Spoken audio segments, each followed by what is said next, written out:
Dessert sur la table pour finir le repas et parmi eux, dans le pays de Grasse, la tarte à la courge. On passe en cuisine avec Didier Brignon et Raymond Chaplard. À quelques jours de Noël, c'est le rendez-vous de l'année pour ce pâtissier.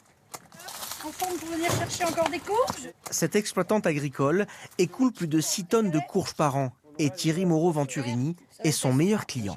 Voilà. Comment cette année alors? Elles sont extra comme d'habitude, elles sont même plus grosses que d'habitude, elles sont impeccables, elles font entre 7 et 8 kilos. Et même 10 kilos pour les plus grosses courges. Dans la région, on les appelle les violons de Nice, car elles évoquent la forme de cet instrument.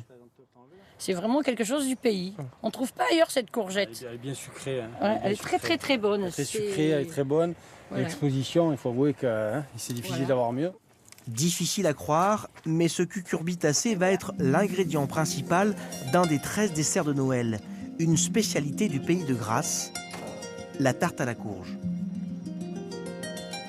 Pour voir comment elle est préparée, il faut emprunter des ruelles étroites dans la vieille ville.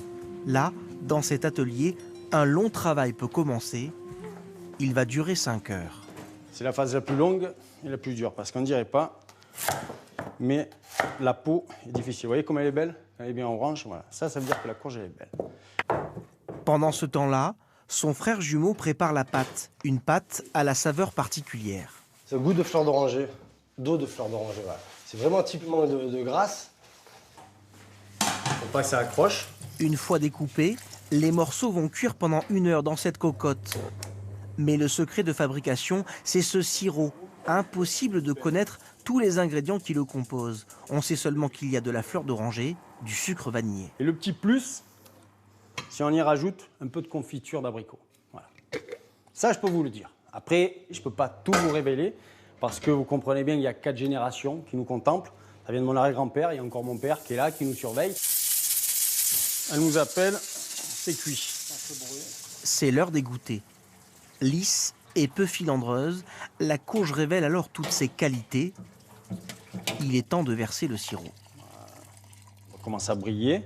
Voilà. Vous voyez, là, elle est onctueuse, elle est magnifique. La préparation de la pâte, c'est le moment où les frères jumeaux se retrouvent. Un travail à 4 mains. Ça fait 27 ans que ça dure, qu'on bosse ensemble. Si on ne veut pas s'engueuler, il faut que chacun ait son boulot. Et chacun a sa responsabilité. Lui, il a un bon coup de rouleau.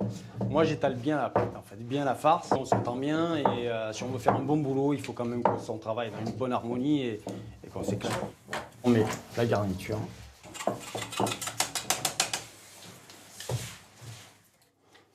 Avec l'œuf, en badigeonne, les bandes. Et ça sortira brillant. Allez, on enfourne ça. Le four, 220 à peu près, 10 minutes. Pas le temps de se reposer pendant la cuisson. Il faut déjà préparer d'autres tartes. En période de Noël, les frères épluchent près de 600 kilos de courges. Voilà, elles sont bien dorées, elles sont pas mal. Je pense qu'on va les sortir.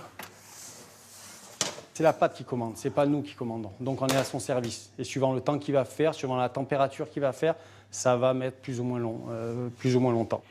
Donc on vérifie le dessous. Voilà, elle est belle, elle est bien noire, elle est parfaite. Voilà. À quelques marches de là, la pâtisserie tenue par la maman des jumeaux. Avec ses fils, elle est la gardienne de cette institution créée en 1923. La dernière à Grasse où l'on peut encore acheter la tarte à la courge. Tout le monde vient chez nous. Ils vous disent quoi, vos clients? Eh ben, vous fermez. J'espère qu'on ne va pas fermer. Vous ne fermez pas. Hein. Je dis, mais non, on ne ferme pas. Ne vous inquiétez pas. Puis mes enfants sont jeunes encore. Bien sûr. Voilà. C'est grâce à eux que ça continuera. Voilà le plateau des 13 desserts de Noël au complet. Il ne vous reste plus qu'à déguster.